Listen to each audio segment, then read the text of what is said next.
I'm calling the meeting to order, the joint meeting to order with the Concord Finance Committee, with the Carlisle Finance Committee. If I could have a roll call on the Finance Committee members, please. Bernstein, present. Do we press? Green is on. Green is on, okay. Cataccio here? Liang here. Lipinski here. Schoberg here. All right, now I'm going to ask Dee, our clerk, to call the roll for the Finance Committee. Suresh Bhatia. Present. Peggy Briggs. Present. Kathy Kuklo. Eric Dahlberg. Present. John Garofalo. Here. Greg Curiello. No. He's absent. He's absent. Amrith Kumar. Going once. All right. Don Kupka. Present. Lindsay Liss. Here. Dee Ortner. Present. Parashar Patel. Here. Carlin Reed. Here. Christine Reynolds. Here. Quasi. Nope. Lois. Present. Amrith just showed up. Amrith? Yeah, Hi, sorry, Amrith. I wasn't Okay. able to unmute soon enough. I'm here. Okay, thank you. And could I get the spelling of your Yes. number? SJOBERG. SJOBERG. BERG. And it's Heidi. Heidi, okay. Thank you.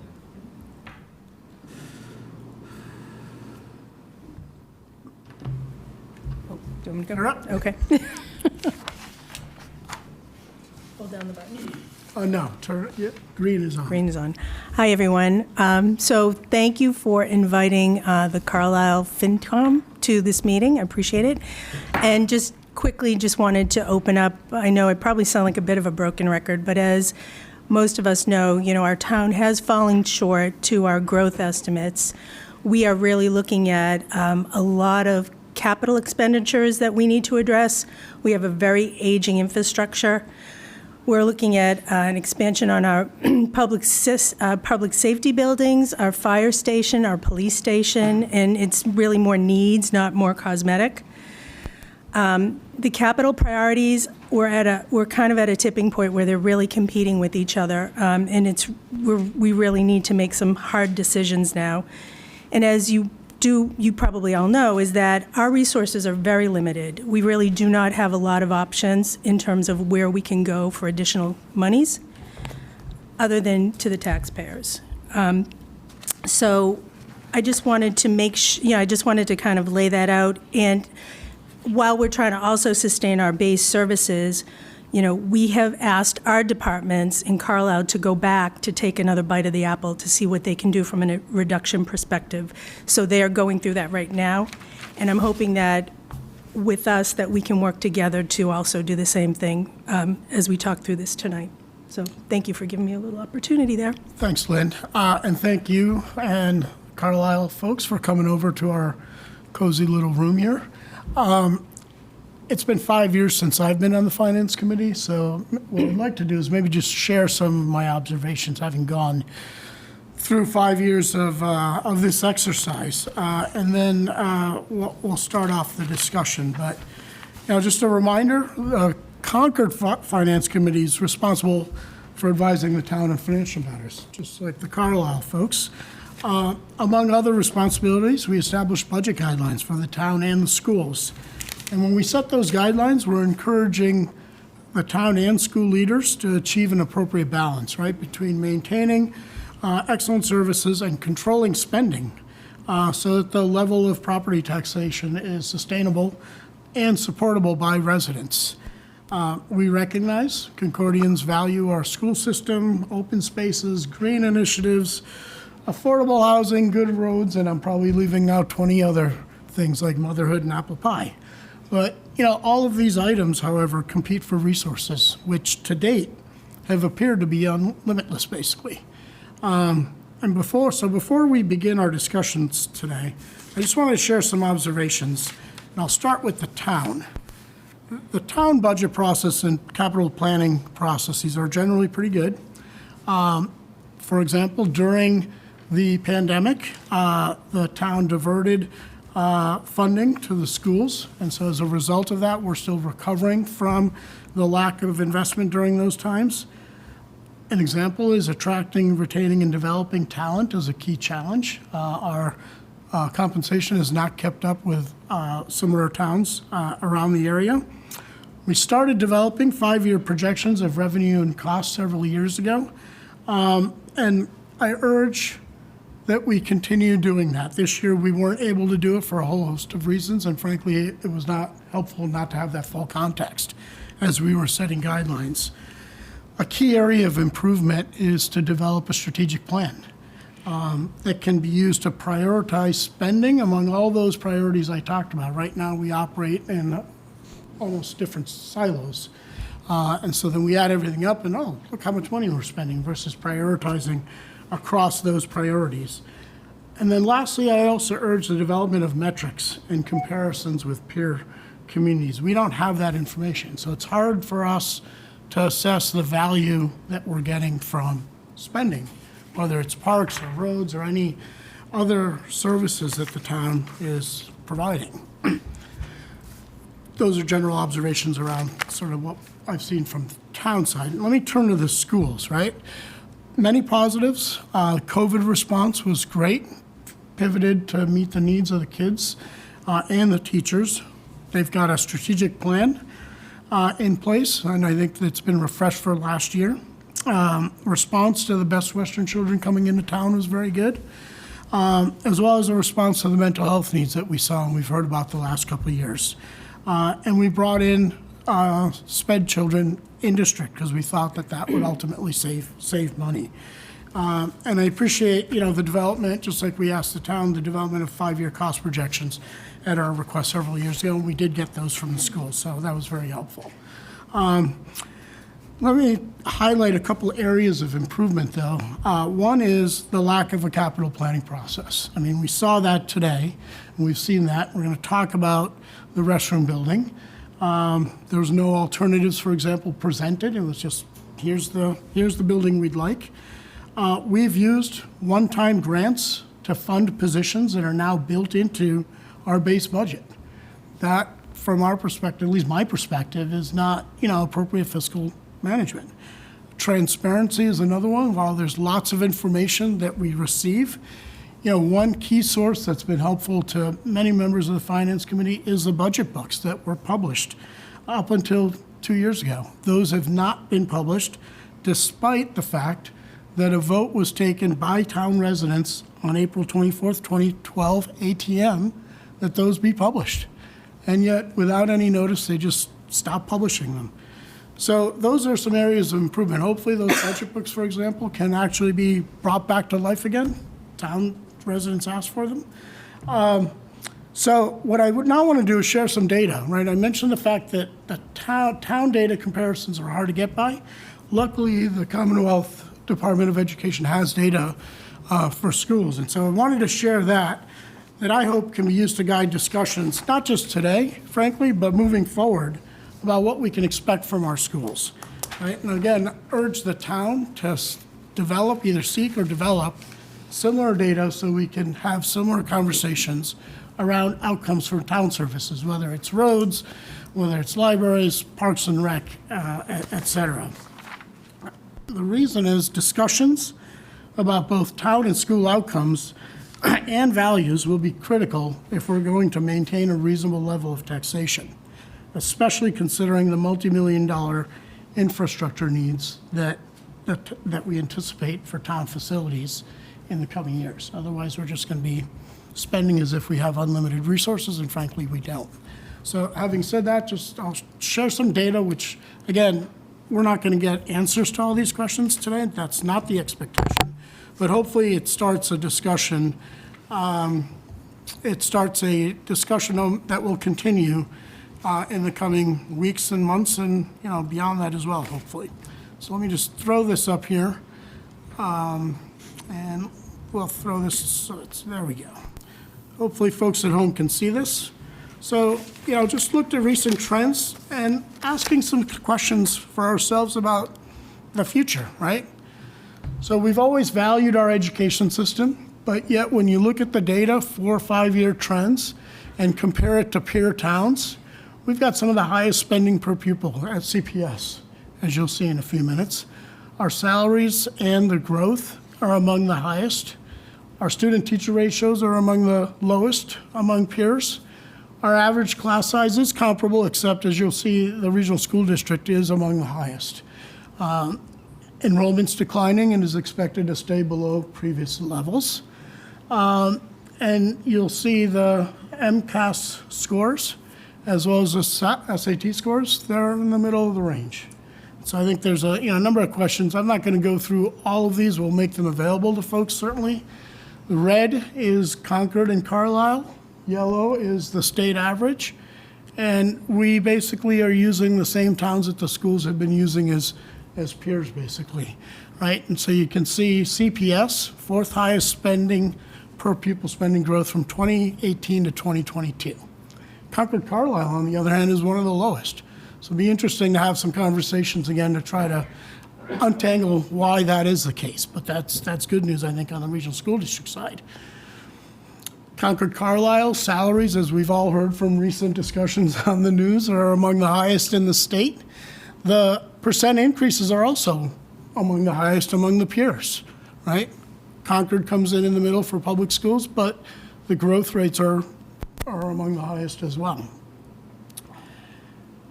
You take a look at the student-to-teacher ratios, right? Concord has some of the lowest student-to-teacher ratios. They've actually come down over the last 4 years, from 2018-19 to 2020-23. Concord Carlisle, on the other hand, is at the other side, if you will. Average class size, this came up on Monday. Commendable that at the high school, the class size has increased, as Lori pointed out. We're at 19, which is some of the highest among peer groups. Concord is also a little bit higher among the peer groups, right? Not much change over the years. Our enrollment is declining, again, 2018 to 2022. I took 1 year for all these prior to the pandemic, just to get a sense, because we're moving back, if you will, to pre-pandemic norms, if you will. But our enrollment has been declining 1.6% per year. Those are CAGR rates, right?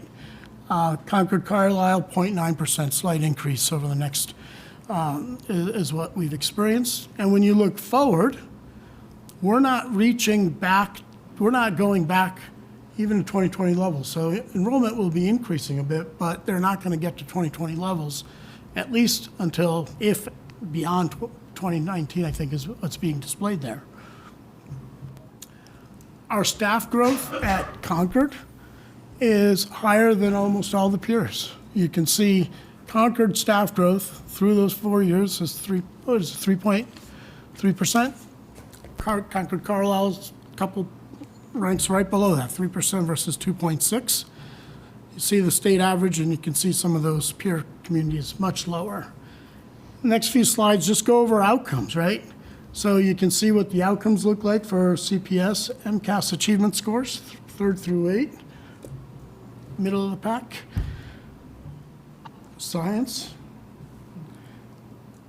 and English, this is math. Again, this is the latest year I used. Having downloaded 5 years worth of data, the relative rankings don't change much, frankly, right? Then the same set of schools are consistently in the top rankings. And then the same story is true with the SAT scores for Concord Carlisle. So hopefully this provides some context. I'm not sure where we go from here, right? We've always valued our educational system, but I think it's fair to ask, what type of outcome should we be expecting, given the spending that we're seeing, the level of student-to-teacher ratios. In Concord, I'm not sure what it is in Carlisle, but 2/3 of our budget represents education, right? So what do we do to improve outcomes without increasing current spending? Questions asked. And, what is driving lower cost growth at the regional school versus the public school? And when we expect enrollment to stay at those lower levels, should we expect some change in spending, change in the number of teachers and administrators? I know Alexa brought that up on Monday, larger class sizes. But these are just questions that hopefully, as a community, we can begin to ask ourselves. There may be other questions coming out of this, but we should have this discussion if we're to make sure that we're getting the best value that we can for the money that we spend. So let me now turn it over to Lindsay. Lindsay's going to quickly just set the stage for today's conversation around operating and capital budgets, and I'm going to share, let's see what we have here.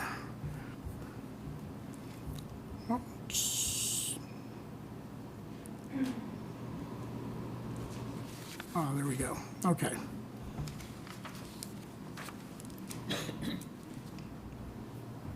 Where did it go?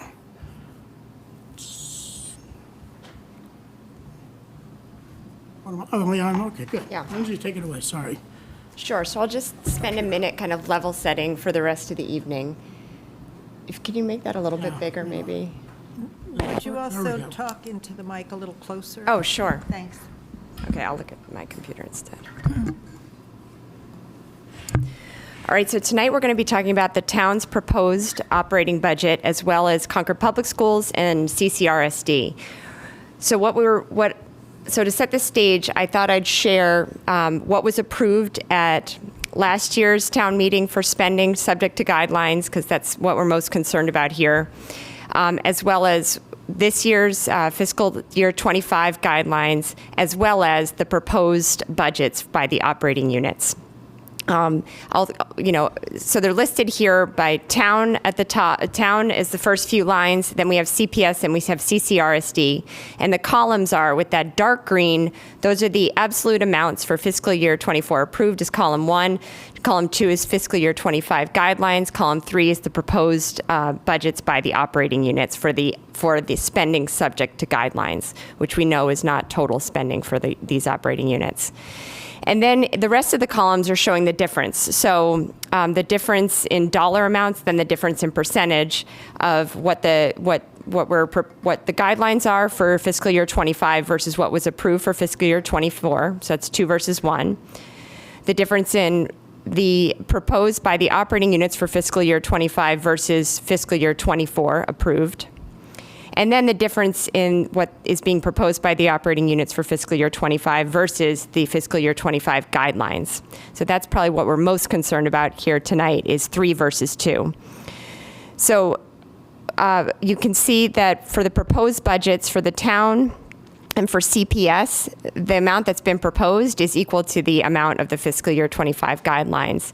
And for the regional school district, the amount that's been proposed for fiscal year 25 is $120,583 more than the fiscal year 25 guidelines. So I think we're going to start with the regional school district. We'll come back to this slide before we jump into CPS and before we jump into the town to just recalibrate, but we'll start with the regional school district. And by the way, this is all Concord data. I should also say that because I know this particular slide doesn't include Carlisle, but I think similarly the amounts are slightly over, but by your percentage. Yeah, exactly. All right, Tracy, did you and Lori want to come up? Do you want me to share the slides you sent? Because I think first we'd like to. Yeah, let's start with the restrooms building, and then should I use the slide that you sent? The slides you sent me? Sure. Okay. Yeah, that'd be great. Find them first again. Do you have them? Do you have them up? I have them, yeah. Do you want me to share? Take it because I got to find it. Yes, please. Thank you. Thank you for having us. It's like twice in 1 week. It's great to be back. Let's see. 1 second.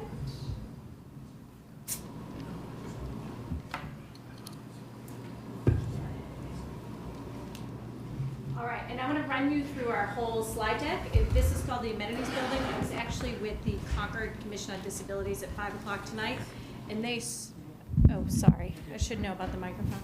They strongly suggested that we change the word amenities to necessities building. So I'm giving that feedback, which I'll give to my committee later on. And the amenities building, for those of you new to this, is a bathroom at Memorial Stadium. So it really is just a bathroom building. So the history behind the bathroom is CCHS opened, the brand-new CCHS in 2015, which was 9 years ago. There were upgrades done to the existing fields and the facilities associated with the fields. Concord, Carlisle at Play did the fundraising for that, and there was a public-private partnership.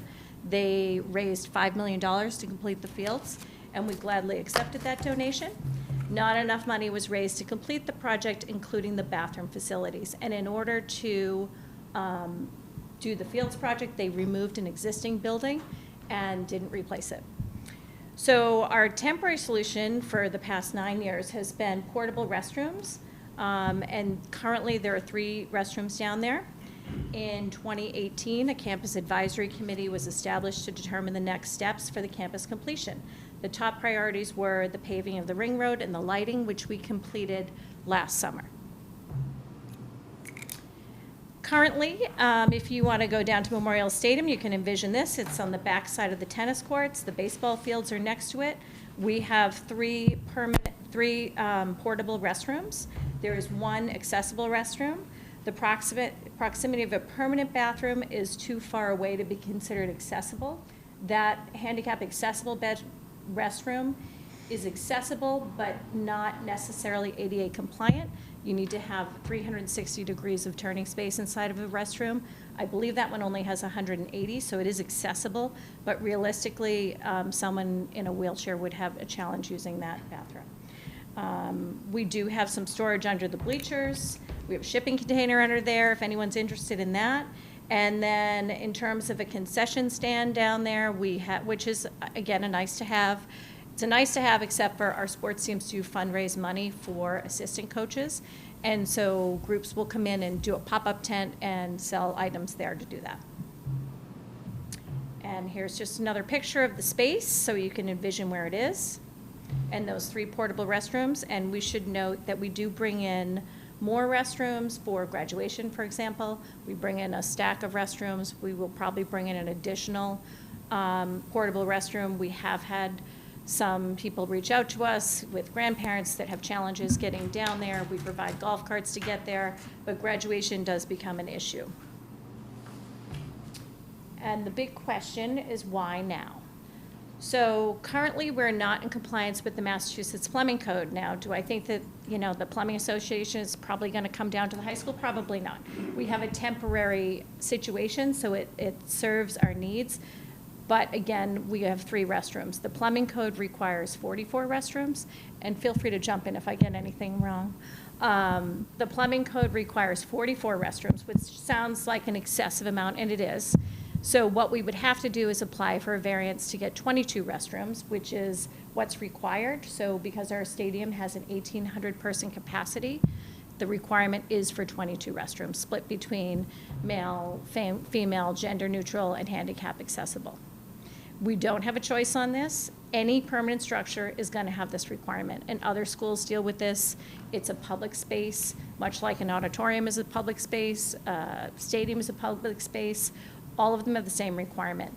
We had some questions about the Doug White Fields, which the town owns, and they don't have the same seating capacity, so they have those temporary stands. So they have a building that I think has 2 or 3 restrooms in each side. And so, yes, there are more people that maybe sit on the hill. You'll see at Kicks for Cancer, but we don't have a permanent seating capacity there, which that's how the requirement is different up there. In our district strategic plan, as Parashar mentioned, we established a new strategic plan last year that goes from 2023 to 2028, and we strive to build an inclusive culture. We're committed to the goals in our strategic plan, which states accessibility, outdoor spaces are accessible to all students. An accessible portable restroom has not met the needs of the people with significant physical disabilities. Our fields are used by the community throughout the year. We have many multi-generational families in Concord, Carlisle, and Boston that attend our events, and we must provide an accessible environment for all. And I think, that's the piece that maybe people haven't heard as much. I completely understand the price tag is large, but we are really looking for accessibility. And for someone to come into our campus that might be in a wheelchair or might require a handicap accessible restroom, it does not feel that accessible. I should also note that in the portable bathrooms, there is no lighting. So when you're there for a night event, it is not lit. And then this is just a slide that exhibits all of our dual county league teams. So these are all the teams that we compete against. And we are the outlier amongst all these teams. Every single stadium has a permanent accessible bathroom in close proximity. We've had some questions about, well, why can't people go to the high school? It is extremely challenging, especially if you're in a wheelchair, to go up to the high school. First of all, it's not open during games for safety purposes. You know, there's no supervision up there, so I think we can all agree why it's not open during games. And you would have to go, if you can picture Memorial Stadium at the bottom of the field, so if you're in a wheelchair, you have to go out that entrance, go all the way up the side and the sidewalk to get to the building, which isn't even open. So that's the why we're doing it. I fully understand and appreciate the situation in both towns, and I don't want this to appear as though, you know, we're just looking for money with the schools. That is not our intention. Our intention is really to provide an accessible environment for all. This is a schematic. This is what we have right now. We have a schematic design that was done by Gale and Associates. They did a feasibility study, and the best estimate of what it might look like is right here. So you can see where it's sited on that top picture is like a drone picture. And you can see where the building would be, and it would be a building. But again, it's bathrooms and a 300 square foot room for concessions, which really just means plugs and a sink. There's nothing else. It's not heated, it's not anything fancy, it's literally just bathrooms. This right here is what Westford Academy appears to have right now, and in 2020 they built this building for $1.3 million. We had a price back in 2018, which was about 1.5. 1.5. So already we have seen cost escalation, which also goes into our why now. I realize I think I'm missing a slide. Hold on one second. I'll just go through this Westford Academy building. There's one slide that I missed. In 2020, they built this building for $1.34 million. The CPC funded 100% of this project. It should be noted it did fail at Westford Town Meeting, and then the community rallied behind and supported this. They have concessions, storage, and bathrooms. They also have an AED machine that they carry Narcan in also in case somebody needed that over a weekend. It's accessible. And the booster clubs support the concessions and raise funds for different sports, because just as a reminder for our high school students, they pay a $300 sports fee, and we have coaches positions that are funded in our contract, but the assistant coaches are mostly funded by parents through their boosters organizations. I'm just going to bring you back to one slide, which is the risks of inaction. So the largest risk, well, not the largest risk, but the cost escalation is a concern of ours. So the school committee considered advancing the amenities building in the spring of 2021, and the total cost then was about $1.1 million, and the costs have doubled in the past 3 years. We're continuing to violate the plumbing code and the ADA compliance, and we could face fines and legal fees. On Monday night, we were asked, well, has anyone actually sued you yet? And no one has actually sued us. I just had that same question come from the Concord Commission on Disabilities. They said, have you had a lawsuit yet? And I said, no. And they said, I can't believe you haven't had one yet. The risk is real. They confirmed that to me, and that meeting's also recorded if you want to, take a look at that after, once it gets online. Another risk is the risk of injury due to the lack of lighting there, the unstable ground and insufficient wheelchair turning space, and our non-alignment with our strategic plan. We're sending a message to our students and the community that the current solution is good enough. So the school committee, just for another little bit of background, we've been talking about this since, August. So we've had about 20 meetings where we've talked about this. I brought it to the chair's breakfast. I'm trying to bring an awareness to it. I understand the risk of it. Sorry.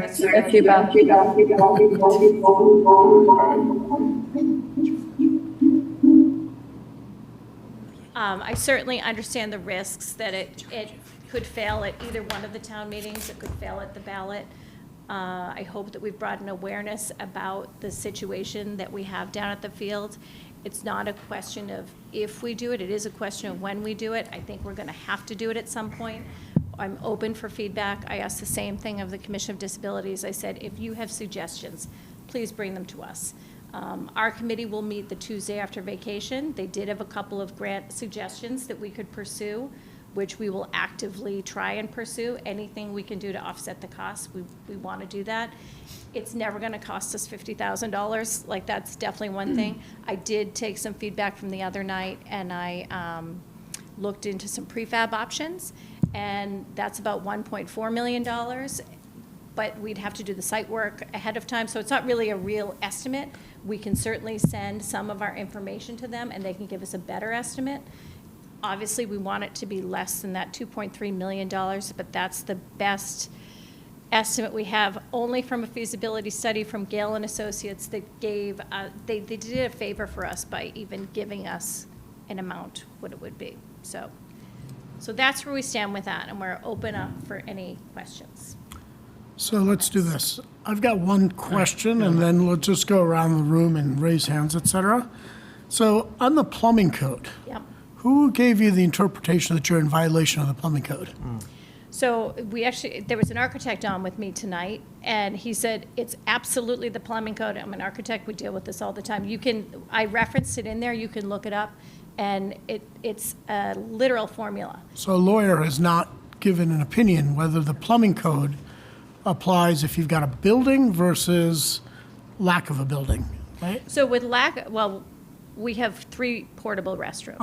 Yeah. That's not what I'm asking. Yep. So no, a lawyer has not opined that the Lawyer. plumbing code that you sent and that you're using Yep. applies to an open field, because that's what we have So right I've now, been on with the right? plumbing board for a Wait, number. which board? The Massachusetts Plumbing Board. Okay, For a variety of purposes, and watched other schools present their projects. Sure. Whenever you touch the stadium, which we did back in 2015, Mm-hmm. the old bathroom would have grandfathered through. It got demolished. Whenever you touch the stadium, you now need to pertain to the current plumbing codes. So it's a straight-up formula of how many seats there are and how many male and female no, bathrooms I saw you the need. formula, that's the The formula. schools get a 50% waiver Okay. to try to offset those high numbers. Okay, Gale Associates was very clear that we would need to meet this Okay. plumbing code. I've heard it over and again from Okay. the plumbing That board. was the- that was the It's- only question I It's had. fact, as much as we all have sticker shock when we hear those numbers. And frankly, Yep. this was us a few years ago when we got it and have revisited, like, how could that be? okay. It just is, Well, so. let's go around. Dee, anybody I else? have a couple of questions. And Mark? Okay. Mark, do you want to go first? Yeah, I just didn't, Okay. I haven't seen all the details. Is there already all the sewer and water at the exact site where you're going to build, or do you have to extend some lines? We're going to have to extend some. And is that in this cost? Yes. And then what's the cost differential if you don't do the amenities part of the amenities building? If you just say, what I need is if this Yeah. is for the bathroom, this is a disability-driven thing, you don't need, Yeah. so what can you save? That would be a question we'd have to go back. Yeah, it's from. 300 square feet in the schematic that we have for the amenities, which is. It's all money. Sink, Yeah. yep, so sure. Yeah. There's the difference. It's 300 square feet of the What? 1,500, 1600. 1,600. I mean, you don't know, so you don't know what the cost savings would be? We'd have to divide it out over the 2.4. Yeah. Yep. Well, so it's a lot. Other questions, Mark? More questions, or no? Well, Say, we can summarize our positions at the end, but I thought just to get some factual questions out. Dee? Yeah, a couple of questions. Did you ever approach the CPC for funding? So there was a casual conversation with the CPC member that they said they wouldn't be interested in something like this.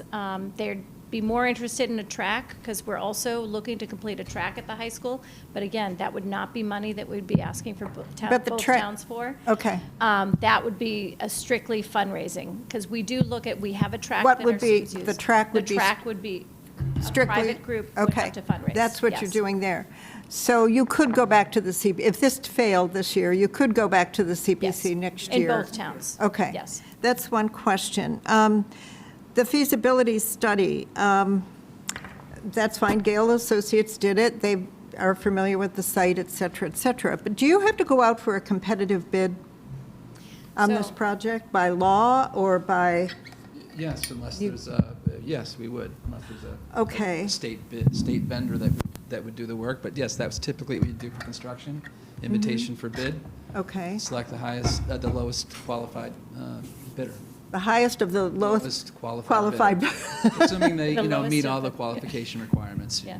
And have the credentials to do the work. Okay, so the feasibility study and the estimate that you have in the article, that may or may not fly when you go out for competitive bid, is that correct?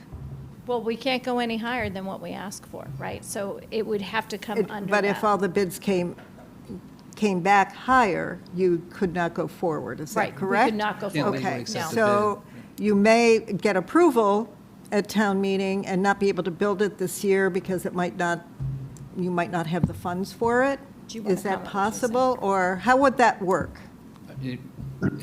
So first, the 2.3 million includes design costs. It's not just the construction costs. So you do the design first? And Yes. that'll take a small chunk? Small chunk. Okay, and I don't then- know if- yeah. Then you go out for 150,000. bid? You go out for bid. Okay. And if the bids come in above, we either have to reject the bids or have some alternative source to cover the difference. Could you take E&D money out? There's a involved process for that. It requires getting approval from the school committee. It also needs approval from the towns. Oh, you would? Or a 45-day period to tell the towns we wanted to do that and let them opine on whether they wanted us to use that. Okay, and our E&D, for everybody here, our E&D is fully funded right now. They cannot put any more money in it. What's the amount that we have in the E&D? Yeah, it's a little bit less than 2 million. Okay. But, Okay. yeah, 1.8 or so. So if this approves, if this gets approval at town meeting from both of the towns, then what is your time frame? Well, after it gets approved, it also has to go to the ballot in both towns. Has to go to the ballot, too. Complicated. Okay, so we're So talking it's- June, or? It's literally 4 votes. So it's Concord Town Meeting is Okay. first, then it's Carlisle Town Meeting, and then it would be a Concord ballot, Carlisle ballot. And within 45 days of town meeting? Within 45 days of town meeting. So then, at that point, we would go out to bid, if it passed in all 4 places. Right. It has to pass in all 4 places. Okay, okay. Thank you. Amrit's had his hand up for a while. No, I know, hold on. I'm going Amrith first, and then I've got Don here. Amrith? Yeah, just clarification. Are we treating this as a stadium or as a sports field? Because there's a difference in the code whether it's a stadium or a sports field. It's a stadium because of the capacity of the seating, What is the capacity of the seating? 1,800. 1,800. Thank you. Don? Yeah, well, following up on that, I was going to ask, how many times a year do we have 1,800 people there? It doesn't matter. They don't Okay, care. so what much would it cost to remove 500 seats, or whatever number we have to, if we went down to haven't 900 considered that. capacity, So maybe we would save half the budget? What we did learn from other towns is the second you touch the seating, which I think is probably why they didn't touch it before, you then have to do other things. So if you've removed 500 seats, you're altering the seating. Then you potentially might need an elevator. We saw in Wayland, they have an elevator that goes up to their press box because they touched their seating. Do we have a certificate of occupancy for this facility today? We do. We should. The capacity of The the capacity bleachers is is- documented. yeah. certainly. Okay, so if we have a certificate of occupancy, we can have a discussion with the building inspector, because I'm hearing a lot of worst-case scenarios, and I agree with you, those are possible. For example, that you have to fully comply with the plumbing code is true in some circumstances and not in many others. And there are usually formulas and things you work with, just as you have, I think, in saying, well, we could reduce it by half. But going from 3 to 22 feels rather an extreme. Perhaps we could go from 1,800 seats to 600 and have some portable bleachers that we use when we need to, and build a facility for 4 or 6 people. That kind of makes sense. And there were many sort of public gatherings that happen once a year where 1,800 people may be there, but we don't build restrooms for them. And that's kind of my point. Second thing, I would like to look at it from different angles, I guess is what I'm saying, and see if we can get to something that the towns can afford to build, because I think there is a need here. We just have to figure out how to get there. Second thing is we can talk offline about it, but I know a company that specializes in this. They build prefab restroom facilities for sports fields and facilities and things. And they're in the hundreds of thousands of dollars. I mean, low hundreds of thousands of dollars. So of course, you have to do the plumbing and the electrical and everything, but they ship it to you. And so we could talk about that. But the good news, I think, is that this already, since Monday, the Bridge published an article on Tuesday. I know the Mosquito had an article in a couple weeks ago. It's already brought an awareness and people talking about it. We had someone write into the school committee today who does this type of thing for a living that said, hey, maybe we should talk. Maybe we should get some ideas. So I think that the conversations are super productive, and it's been helpful. Good. Okay, hold on. Let's go with James, Chris, Suresh. Did I see hands go up? Victor and Liang. So let's go down the road here, and then we'll go down that way. Thank you. James, go ahead. Thanks. Would you have to speed it in the microphone? Great. So I'm curious what your, it has to go through 4 votes, as you're recognizing, which is a lot. And it sounds like there's two key issues. One is the plumbing code, but then the other one is risk around ADA. If it fails, what are the contingency plans you have to protect for both of those? Rooney, come. Rooney, come. Go for a walk. Can folks on Zoom at home maybe mute their phones while they're talking to their dogs? I do think if it fails, we continue to be in the same situation. So you keep the 3? We would keep the 3, because even if we rented something else, if we rented something larger, it's going to cost us more money. And, where we're at in our budget right now, I don't know what we're going to have for money to be able to do that. So I actually don't know what we're going to do if it fails. I think we're going to continue in the same fashion that we're in right now, which is not ideal and not something personally I support, but we'll have to see what happens. Chris? So have you considered whether whatever the amount of money it would take to get an analysis done or a design done, to set aside whatever, so I don't know if it's $50,000 or $80,000, something, whatever amount it would take, to use that as sort of step one, that would also produce some alternatives, it was so a range of options, so maybe the 2.3 million is the middle or the top of it, but there could be these others that are less. Could that be a first step, as opposed to coming right to the polls with, the whole thing? That seems like maybe a more doable option. We did have this discussion with the school committee, and we went back and forth on it, and one of our members said, but we still have to build it. And she said, we still literally will have to build it. So we could go for design, then we'll be back again the next year to build it. Right. And, maybe that's what the people want. I don't know. I think it might help you in terms of getting people to understand the issue. And I think, because I think coming forward with, the 2.3 for what people are going to say, the bathroom building, you get the sticker shock reaction. So if you had maybe, a couple of different alternatives that you could show, look, this is short-term spend, it might not get us what we need, so this is really, you might have more, a better discussion with the community about it. So that's just my thought. Suresh? Thank you, Prasha. So going ahead with what Dawn mentioned about the modular construction, so that could be also in steps. So you could have one now and then a possible expansion to that, because the plumbing code does allow you, if you go to the plumbing code board and say we're making an improvement, and we plan to make further improvement later on, they do consider that, because you're going to go for a variance anyway, no matter which way you do, you have to ask for a variance.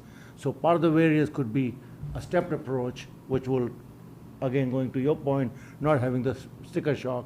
So that's another possibility. And second question I have is, what would be the maintenance in the operational budget that will be increased? Because that will have a regular maintenance. How much would that be compared to what you're paying now for the, for the porta potties? Well, I can say what we're paying right now, I think we pay maybe 500 a month? 500 a month for the porta potties right now. So that's what we have in the budget right now. I'm not really certain what the maintenance costs would be. I would have to say, like, it would be like any other bathroom that we have. It would be cleaned after every game. I mean, there's some maintenance with porta potties too. So I think, if it could be the same, it would be great. There are going to be electrical costs in there, because obviously there'll be lighting in there. There will not be heating in there, and it will be a winterized building, so that it will get turned off. And we do have a facilities department within the schools that would take care of that. So they would take care of all the maintenance costs and the cleaning. And in terms of I only spoke with one company on the prefabs, but they still also look at the plumbing code. This particular company in Las Vegas, they have to look at the local codes, and they've done work in Massachusetts before, and they literally, have 3 truckloads of items for the building. The largest building they had was only a 9-stall building, so it would require 2 buildings. They come in, and in 4 days it's done. But that was, $1.4 million just for the purchasing. We'd have to do our own site work. That would still have to go out to bid. But again, it has to go through the bidding process. Victor and then Carlin. So first, add comments to Christine's note, which is that aspect of doing a study actually makes a lot of sense. I think the aspect of having options is important in terms of the dialogue. I think you and I have had that Yes. conversation before. Yep. What are the Yep. options that we have? So I think that's a great idea, is if you actually have that aspect of having the design done to provide you that insight, so what options you have. The question that I had was actually around funding. So when we raised money for the fields, I don't know what year it was, but how much money was raised for the fields at that time? $5 million. $5 million. So they weren't able to raise the additional, $1 million for the And at the time, it was bathrooms, probably right? less than $1 million, Right, right? You right. know, like, you think back to 2015, it was probably Yep. way less. And then the second question is, in terms of the track, do you have a general sense of how much money would need to be raised for the track? So the track, the best estimate we have at that is like 1.1 to 1.3 or 4, but again, we don't really have a solid estimate on that, because that's something Yeah, I'm just- in the yeah, future, ballpark, but that's yeah. about a ballpark. Yeah, I mean, thinking that I'm having around, and the reason why I'm asking those questions, I think now combined with Christine's note about doing a study, is I think, any plumbing board, and I think you also mentioned as well, is that as long as they know we're making progress towards it, I think there's an aspect that is included in you're saying, hey, we know you're working at it. And what I'm actually thinking here is, you raised $5 million, a number of years ago. You add the track plus this, maybe you get an option between 1 and 2, you're raising 3 to 4. And how many years later, right, in terms of what that is. And maybe that's a way to approach the funding. And I think we talked about too, what are the, not only the options around how we build, but also what are the options around funding this, the balance between community and actually, in private funding, Yep. right? Yep. And I think, some of the feedback that I did get tonight from the Disabilities Commission is, they said, well, if somebody files a complaint, then what? And we do lose our timeline. We will lose the timeline, and we will have to get into action. And I think that was, laying down the action, essentially the plan. I know that right now the particular bathroom doesn't go 360. Can you get one that goes 360? Is that the temporary solution, and say, hey, we're working at it, this is what we're going to do? And I think this goes to the town as well. We can't say, well, no, we can't fund it, we have all these other things. We have to look across all of our capital needs and say, yeah, we could potentially, based upon all the priorities in here, all the risks that the town has, and, obviously that's something that us as finance committee look at, not necessarily the schools will look at that. We think that we can fit it here. We've actually started doing that on the Carlisle side on a broader basis and from a capital plan, saying, oh, all these things, how are we going to line them up? Where does it look from an increase in taxes? Maybe we need to be moving things around. But I think all this together is looking forward in terms of, not saying we don't, but how, when, and how do we fund it, I think are key questions in how we actually get to the solution. I don't think anybody at this table is saying we don't want a solution, but how do we get there? Right. Carlin, and then we're going to go to Lynn, and then we'll move on to the operating. The warrant article in the Concord warrant says 2.35 million. How much of that is actually Concord's share, and how much, in terms of dollar amounts, would that be for Carlisle's share? It's not exact, but it's approximately 75% Concord, 25% Carlisle. So dollar amounts, that's what? I think it was 600,000. I think you have the debt service on that. I think Bob did it to both towns. I think it was 600,000 to Carlisle. Does that make sense? Am I getting that right? Yeah, you're asking about the principal or the debt service? You're asking about the principal. Dollar amount that Concord would pay, the dollar amount that Carlisle Carlisle would would pay. pay. So you would be paying it through debt service. You wouldn't be paying a fixed amount. And I had done an estimate based on a 15-year bond. So I could share that if you give me a second.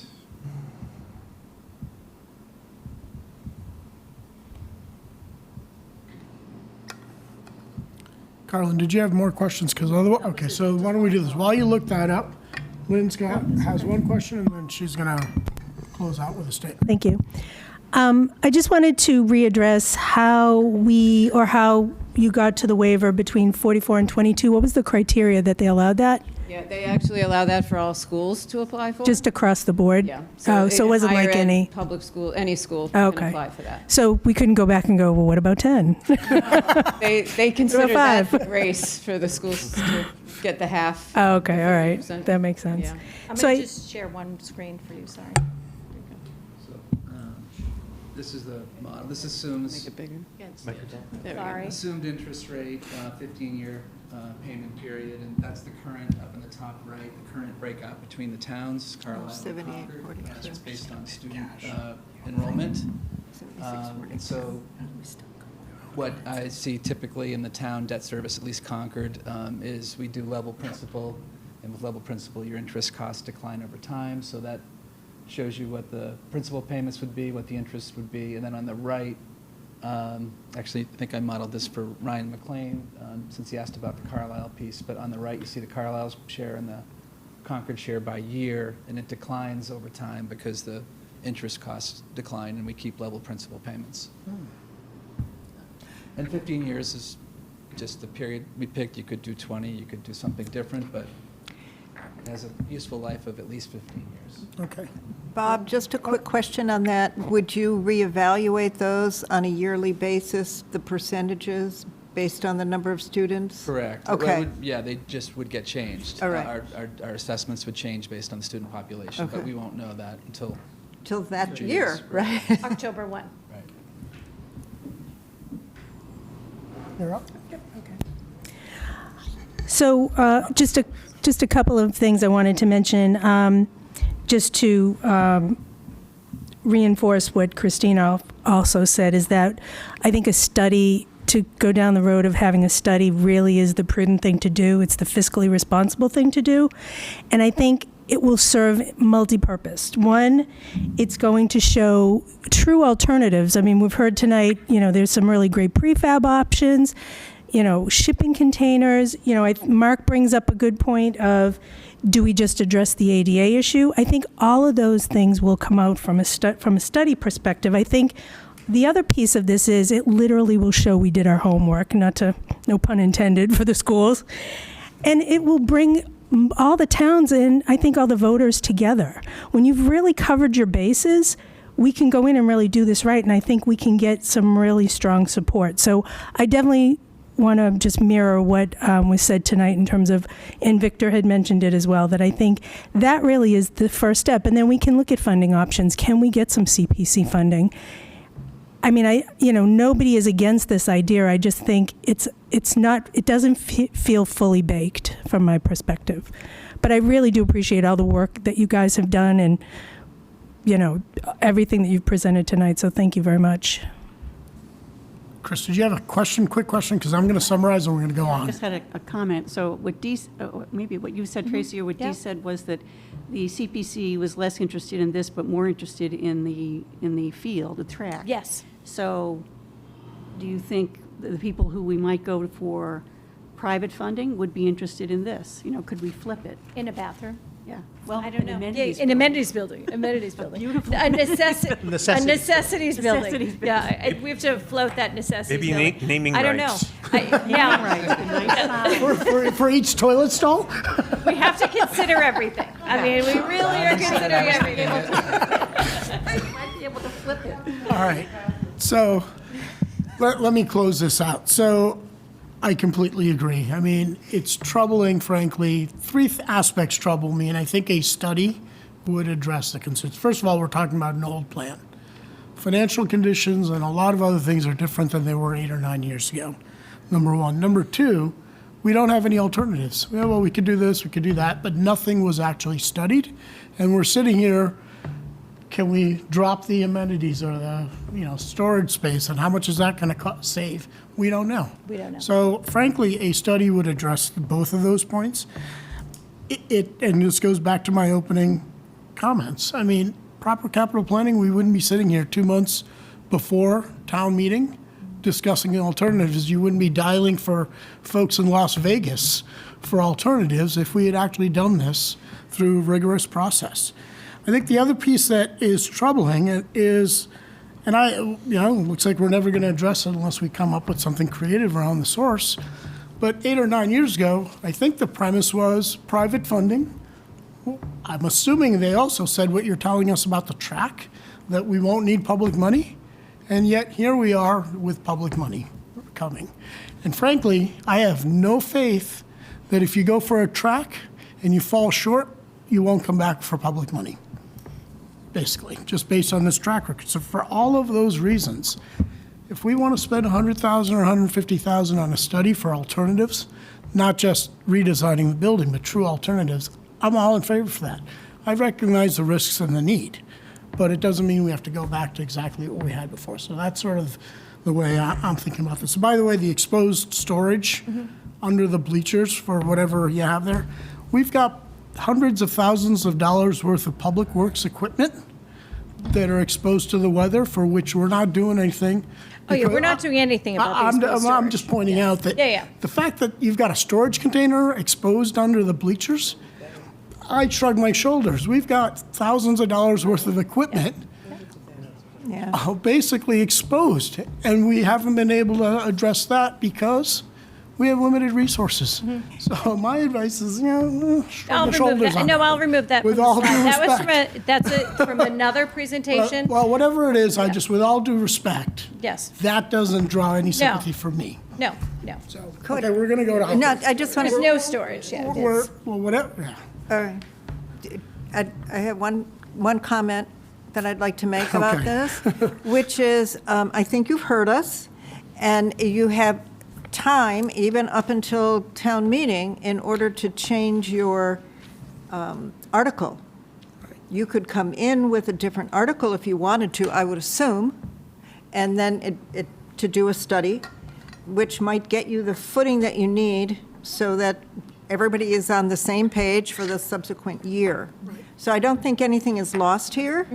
And if that's something you would like to take back to your committee, I think we'd all appreciate that, to just see if that's viable for you.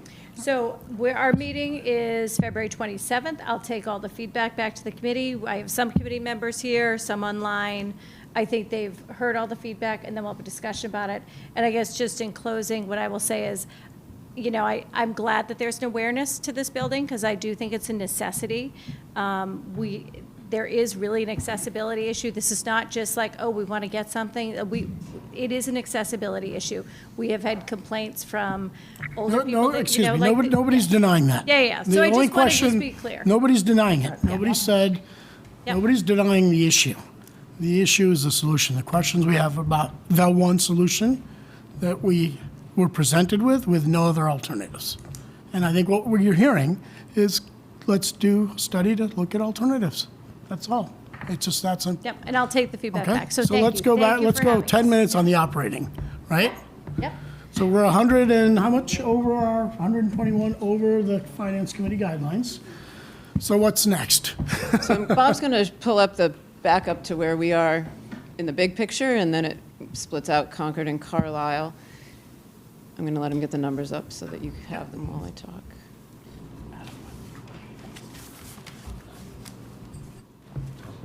So the overall operational increase, and I guess I'm going to preface my comments that I hadn't seen the slides that were presented tonight, and there's a lot of feedback I wish I could give you, and I know it's not the time, but We'll have further data all has a conversations. story to it. Yep. And I hope we can tell it, because or watch more school committee meetings and you'll have some answers to some of them. Is that the?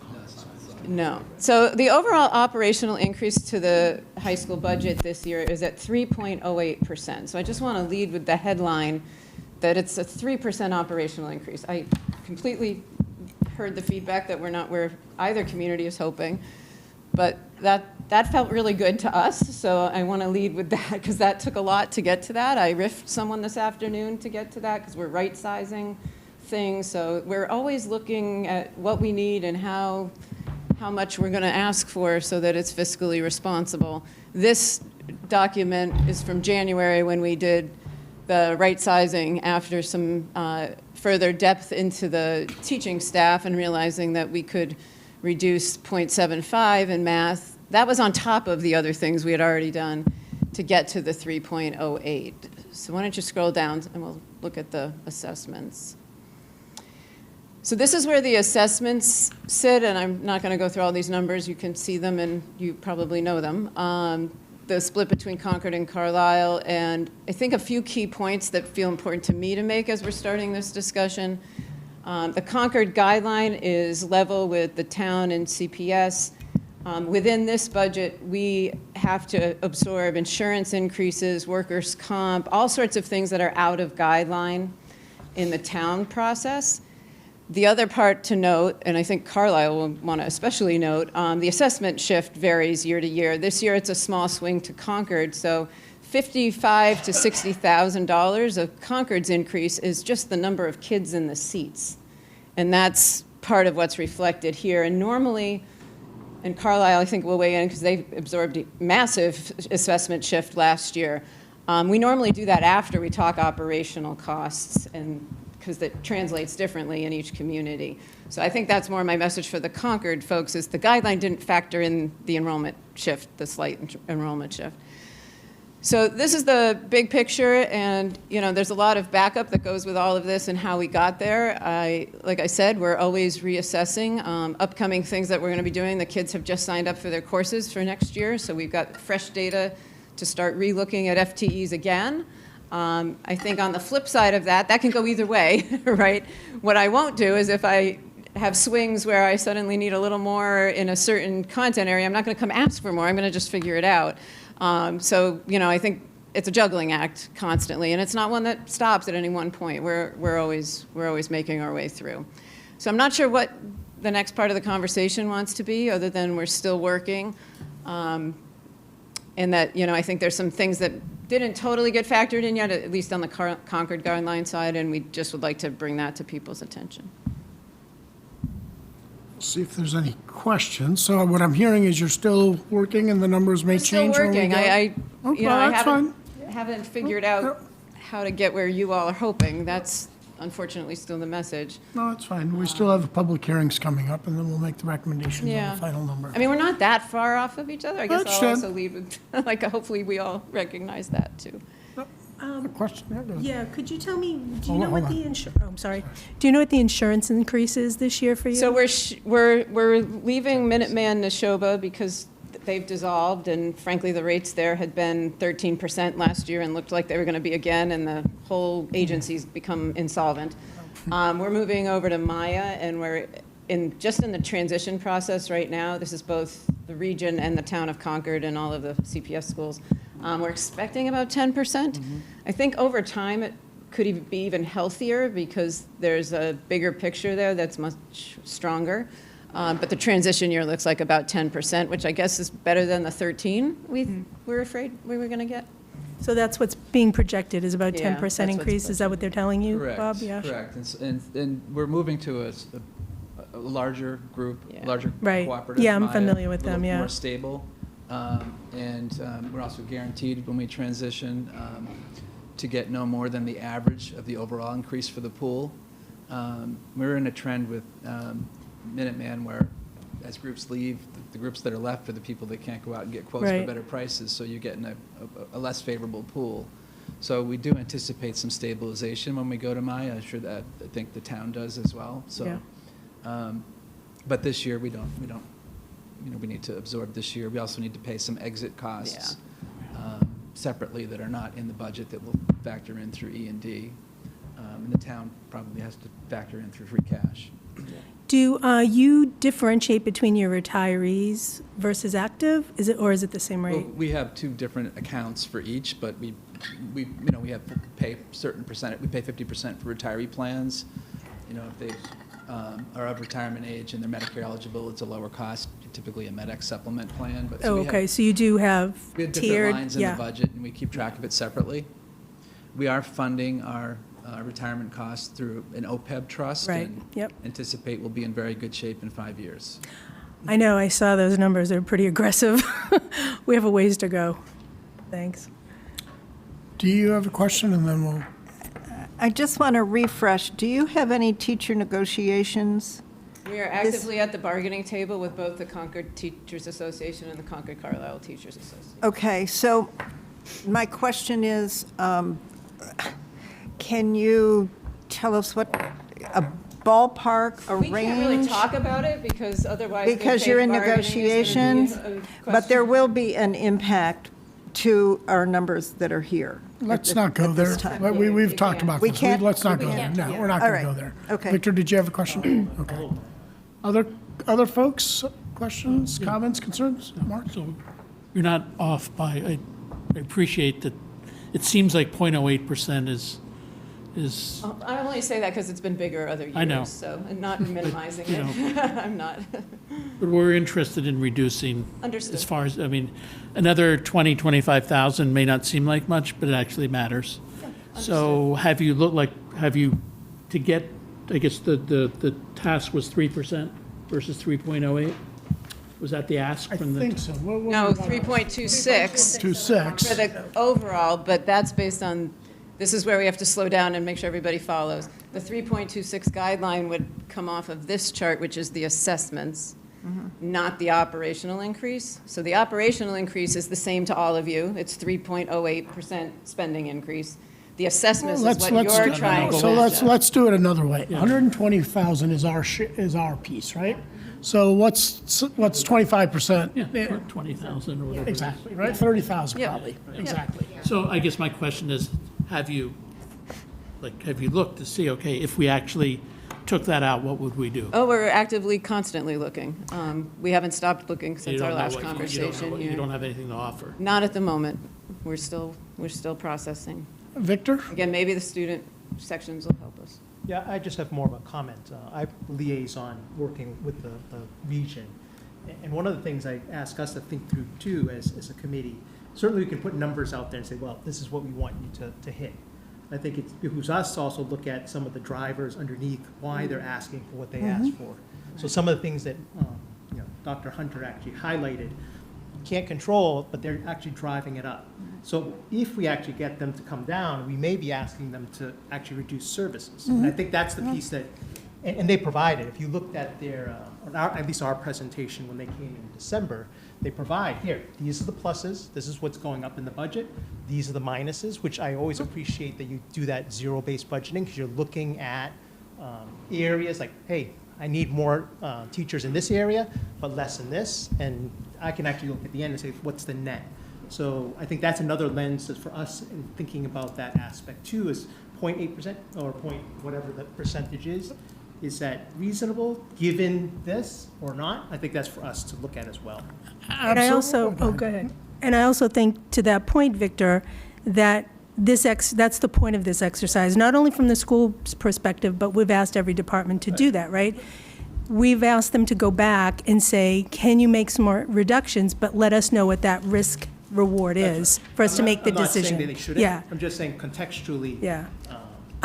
It's across the board, we're asking yeah, so it's not like we're singling anybody else. So I don't want you guys to Yes, think we're that singling. should be- We have said that to everybody, And I think yeah. the reason, I think to just sort of follow up on that, we're trying to see if there's ways to meet what you're hoping for as far away from the kids as possible. And that hasn't made itself evident yet, so more to come. Yeah, and by the way, if they don't meet the guidelines, which has happened in the past, we can still support. Oh, sure. So that's not, Yep. right. And just provide more of that context, because we work very closely, and I actually appreciate and see what you've been working on. That's more of what I was just trying to say, not that they don't need to go through this exercise. Thank you. Thank you. Okay. Any other questions? Anybody online? Nobody's online to ask questions. They've all fallen asleep. Heidi's asleep, yeah. Okay. All right. Thank you very much, Tracy. All right, thank you. Thank you, guys. Bob and Lori will stay up there, and I guess, are we getting Alexa? Sure. Yes, you are. Okay. Yeah. Well, in the meantime, unless they want to stay. You guys want to hear that?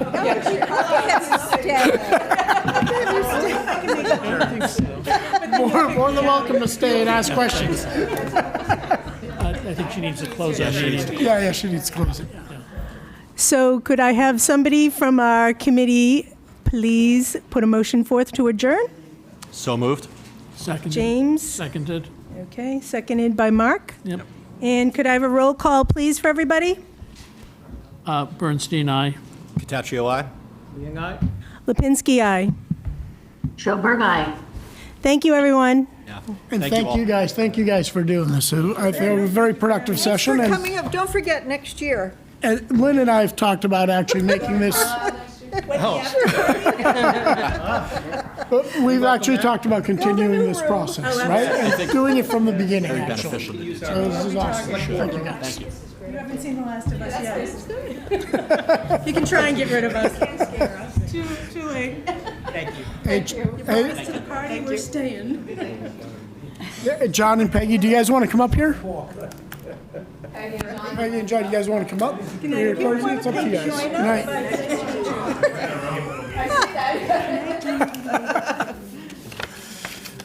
All right.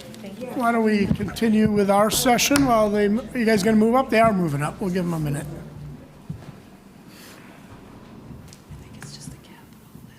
Come on up. All right, name tags? Okay, we're a little behind schedule, but we're gonna catch up. Is that correct? A little, yeah. And, John, if you want to just put the other name tags down, that would be good. All right, the floor is yours. We've allotted 45 minutes. I don't know that we'll need the full 45, but it's up to you guys. You guys have some stuff to share? We don't really, so we're happy to hear what you're wanting to talk about. Okay, so Lindsay, if I remember correctly, the CPS is in line, and you benefit on this side because the benefits are actually on the town, so they're not part of the guidelines either. So on the one hand, you have a tougher time with the regional school district, but you get off easier on this side, right? That's a different discussion, because there's other apples that aren't Well, I mean, the fact is they're out of, so I mean, with one end. The flip side of that is 80% of Well, it's whatever. salaries. Well, on the flip side, We're a guideline. we've talked about that before. So let's open it up with some questions. I know I've got some around the capital, the change in the capital budget. You guys have come down. But I've got some questions around that, but let's go around. Chris, go ahead and ask your question. Thanks. So I just have a question on head count because I'm confused on it. So there, if I have it right, so we're adding 4.4 teachers, 2 that are ESSER coming now into the budget, and 2 that are preschool / kindergarten. Is that right? So I'll do this up best I can off the top of my head.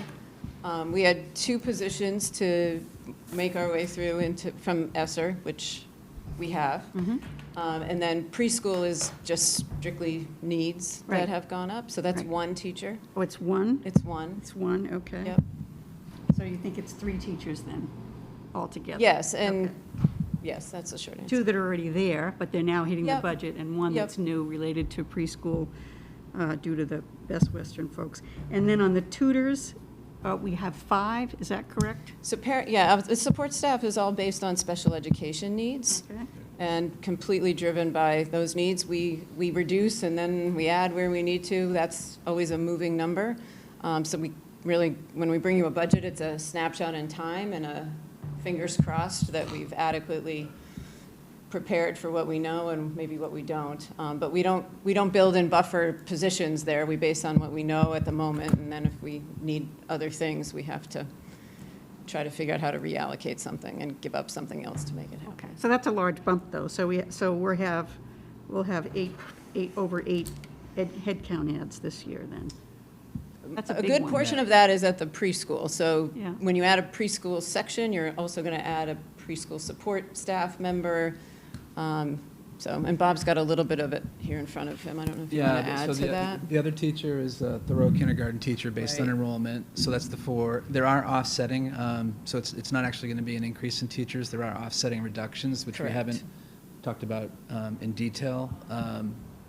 This is Okay. a process I'm we need to riffing go 5 through. people today. Okay. Oh, so this Leave is, it at that. so this is not net? No. Okay, that's what I was Yeah, trying we to had- find out, because Okay. I couldn't figure out from the Yeah. description to what numbers we had So earlier. the challenge is, Okay. right, if I'm reducing, that's because there's areas where I can, but I might have other spots that something else has happened that I need to go up, and I can't just move those people to that because we have to follow certification and appropriate supports, so. That was my question. So we Thank had you. presented that just because we hadn't solidified what the exact number was and Okay, for I other reasons understand as now. well. I Okay. got it. Thank you. Other folks have questions? I have a question that's a little bit off of the straight and narrow here. It's that, as we're looking at other things going on in town, and thinking what the net is, there's some things that will generate some tax revenue, but will also bring more students, for example. So, and I'm just wondering if it's possible to come up with a rule of thumb or something. So we could look at a project like the 200 units that have been proposed on Baker Avenue, and I don't know the distribution of the unit sizes, if there are 3 bedrooms, and then you can assume there are children involved, et cetera. And then say, well, gee, that's going to increase our cost of education by X number of dollars. Then we could weigh that against the revenue coming in. I have a question in my mind of whether or not additional residential use in Concord is digging a deeper hole in some cases, and if we shouldn't be prioritizing commercial. So that's kind of why I'm asking that general question. Yeah, we've been able to model a little bit of that coming off of the Nathan Pratt complex, because that's a large complex with a lot of multi-bedroom units, and we are drawing well over 100 students from that, so we can model it out. The That's tricky, I'm sorry, how many units? I forget off the top of my head. I It's think bigger than about- the I ones that think are it's about proposed right 5 now. I think it's about 500. Yeah, it's considerably bigger than the ones you're talking about right now. So we could proportion that out. The tricky part, you don't know where the children are going to land in the K-12 or pre-K 22 continuum. If they all land in a second grade, that's going to trip me to need a classroom. Yeah. If they sprinkle all throughout, you can probably absorb them, and then the wild card is special education. So that's the crystal ball you wish you had, without an ability to have it. So I've been part of a lot of different studies, including one at the state level, and overall, it shows that those complexes don't necessarily have a 1-to-1 ratio for increases in the schools, and yet what we know in living it is that it all depends on how the students fall and the level of need that they come with, just like happens in every other part of the community. So Yeah. there's not a formula per se. Well, there's probably no reason to assume they'd deviate from the current population in terms of distribution of ages and needs, I suppose. Possibly, Yeah. yeah. Although with any small group, you always have Yeah, that what we risk. do but- see in the apartments, or any rentals, is more transient, making it more unpredictable. So that's the other part, probably, that's harder to predict. Okay, so if I heard you correctly, in sort of a scenario where we don't have all second graders, the increase, the cost impact would be the special ed, which is... Usually, I think that is usually the biggest risk factor, is Yes, that you're not sure. sure Yeah. what needs the kids Yeah, might bring in, and we all know one child could be 6 figures if we have to send them out of district. So. But otherwise, if we had, say, 30 or 40 children from K through 12, that we would absorb that without a budget Probably, impact. like the Yeah, shelter, okay. we're now up to almost 40 students from the shelter, and I haven't Yep. added a classroom. Okay. Preschool, thankfully, we had already added for our own Concord needs, and we've been able to absorb them in that. Again, and that's heavy K and 1. Yep. So we've been able to manage it. All right, thank you. That said, it's always nice to have commercial revenue. So, It's hard to get. Yeah, just a question. looking ahead, with the distributions you have right now and everything you've tried to economize on, et cetera, what's going to flip you into another teacher you're going to need or another room you're going to need? How close are you to that? Yeah, there's one school that we're still watching really closely. Thoreau and Alcott have waffled back and forth between whether I need 3 or 4 sections at every grade. Thoreau's actually bumped itself back, which is what we just reminded Chris of, to needing 4. Alcott, we're still carrying 3, and every summer we're watching that and holding our breath if we're going to need to trip the 4th classroom again. And so that's the spot we're most focused on right now, is where that is. That said, Alcott's also got the lowest overall enrollment. Yeah. So to not have, certain populations go there the way I assign them, whether it be from the rental complex, whether it be the staff, children, Metco is all housed there. Yeah. To divert them off because of that one spot wouldn't make any sense to then have a larger school and we, have an equity issue. So it's a big picture logic puzzle to a large extent. So what's the tipping point where you're going to need to have, when you would have to hire more faculty? Usually our or rule of thumb right now has been 22 children in the classroom, tips it to another classroom. We've muddied our way through being really at that or even a little bit over, depending on the age level of the kids. And do you have a teacher and an aide or an That assistant? only happens in kindergarten. That only happens in kindergarten, so your teachers are at like full, I think that's about the largest number they can have? I don't know what.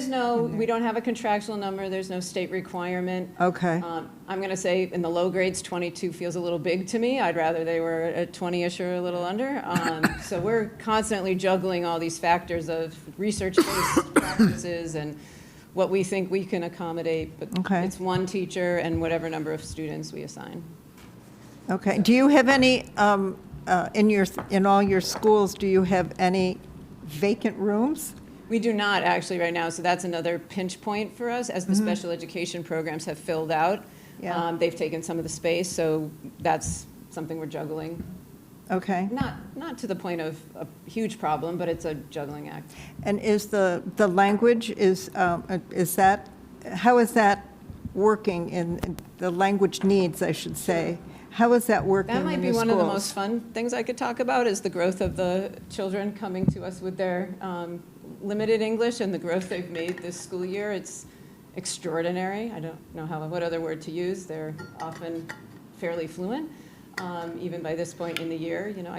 Willard feels like a whole different school now than it did in September. In positives, we are already interacting with the 4-year-olds that are going to be coming in the fall, whether it's at the play space at the hotel, which we're doing for no cost because volunteers are running it, or if they are in our preschool, and we're already starting to see growth in them. So I think we're able to access kids earlier, and that's going to make a big difference too. Now, the one thing that I'm kind of blurred about is who pays for the preschool? How is that? Because that's not in your regular budget, right? It is in the regular budget. It is subsidized through tuitions from the community children that are regular education. They pay tuition. Okay. So there's about $140,000-$50,000 offset. We can't charge tuition to the special education families. Right. Those we have to pay for. So it's a Okay. mix of the tuition funds and the budget. Okay, thanks for that clarification. Questions?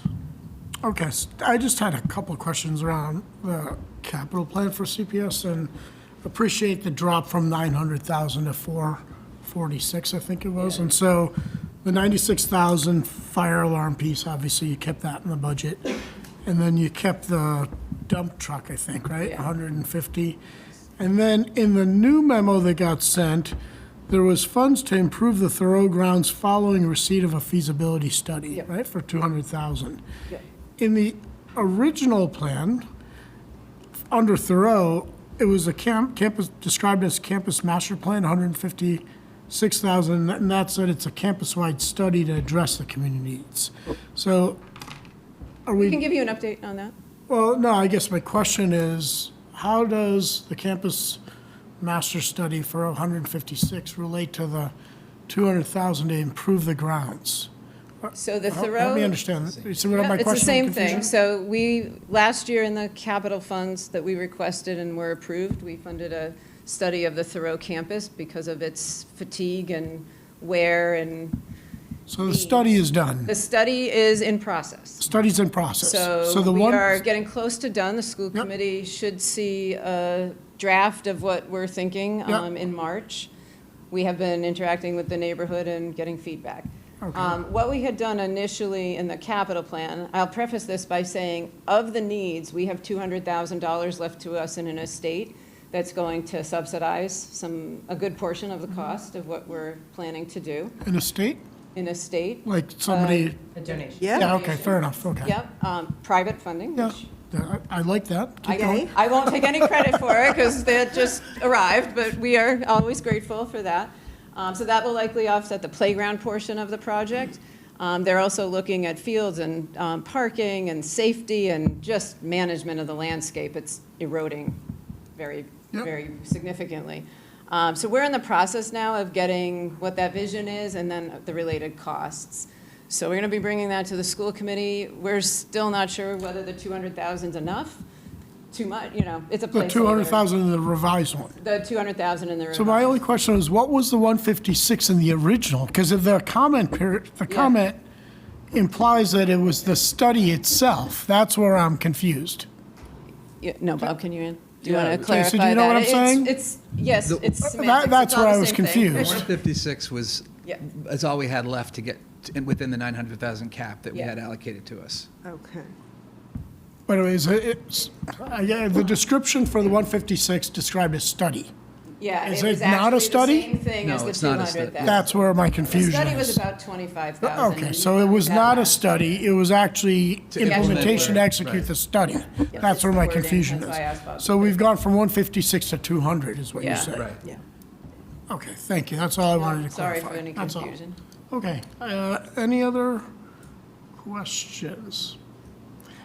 All right, thank you. Thank you. Thank you, guys, for your patience. Thank you, Tracy. She's still back there? Thank you. Okay. You guys can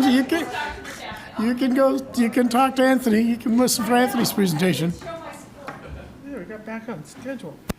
Huh? Thank you. Have a good night. Say that again? We got back on schedule. Really?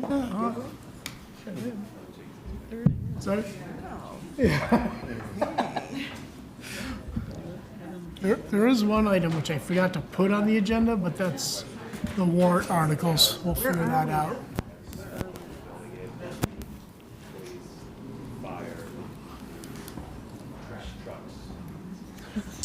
All right, Anthony. Okay, Anthony.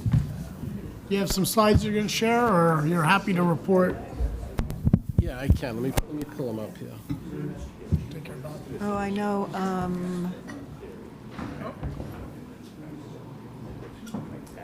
I thought you left, Carrie. she's been here the whole time. Button for punishment. So you went from an R to a Y. You're now here, yes. All right. The town has met their guidelines, which we appreciate. Thank you very much. R to Y, okay, got it. Getting there. Was it in the, was your presentation in the deck? Because I can pull it up right now if you'd like. Yeah, it was. It's after the Garage. high school. Okay, there we go. This funky little thing in Zoom where, I think I have it. okay, good, because I can't even figure out where the hell I am. Here we go. I see what's going on, Jesus. All right, so you've seen this. We've made some tweaks from department to department, but for the most part, as you said, we're meeting guidelines.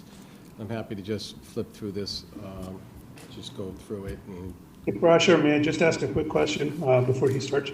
Yeah, Have these changed from the packet we have, so I can follow along in the packet instead of staring at the screen?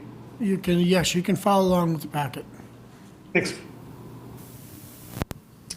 Okay, so we'll start with public safety. Public safety, it's a increase of 1% over last fiscal year. Human services was a 1% increase over last fiscal year. Public Works had a 3% increase over last fiscal year. I'm not going to repeat the numbers. I think you've heard them all. Yeah. Whoops, a little quick on the finger. Our unclassified is actually decreasing by 22%. So let me ask a broader question, Yeah. right? You guys are over budget, over the guideline. What were the biggest changes that brought you within guideline? What departments, just generally speaking? We don't have to go blow by blow. Where did? Under guidelines, right? I think you started by saying we're over, right? Well, you were when we first started. when we first right? And then started. you pressure tested. So what were the one or two departments that you really had to push back on? You know, we ended up really spreading it out amongst all departments. So we had to deal with that structural deficit that was left last year. So Yep. what I did is just apportion that based on the percentage of the department's budget versus the overall budget. We just had to eat that cost. For the most part, everything else, we just needed to go back and just make some decreases to each of the budgets to meet the guidelines. You know, it is raised at thin because we have to make up a $500,000 deficit from last year. So, Yep. you know, departments are, it's going to be a lot of work to monitor and make sure that we're good. But it is razor thin and really close. And are we changing operating hours, number of days for any of the departments? We're still going to be open Monday through Friday, 8 to 4? Yep, we're still planning on that. You haven't changed anything, I know. We haven't, I think the one thing, No, I'm asking because at some point, we have to start. I think I have considering- Thursday. I think at the library. Yeah, I think I have Thursday and Fridays off, but that's. But you're still getting paid, so. I'm still getting paid, right, that's true. the one thing I would mention, though, is we did cut back, we did trim down our estimate for salary reserve. Okay.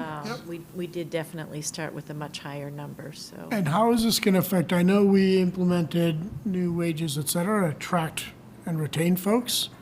What you guys have done to come under guidelines, will that actually affect that element of the plan from last year too? So the new non-union salary structure, that went into place July 1st. We have five out of 6 union contracts that are up for negotiation. So we're not even as far along in the process as the school. We're starting next month. So we'll see how we do. That's the union side, right? But then didn't we try to do some adjustments around salaries for non-union folks? I thought that was part of the plan to catch up to surrounding towns. Right, so we did, that's for fiscal '24. That's in the current fiscal year that Right. we made those adjustments. And then we just would have a standard increase for okay. fiscal '25, We're not which we have scaling not. those back, though. No. Okay, and- that's but what I we- was we've asking. I not want to make yet- sure we don't, yeah. We've not yet put out what we're expecting. Okay. But that is contained within the salary reserve. Okay, so we're not going backwards there. That's good. Yeah, a quick question on that. Have you filled all the positions that you needed to fill last year, and then what you intend to do this year?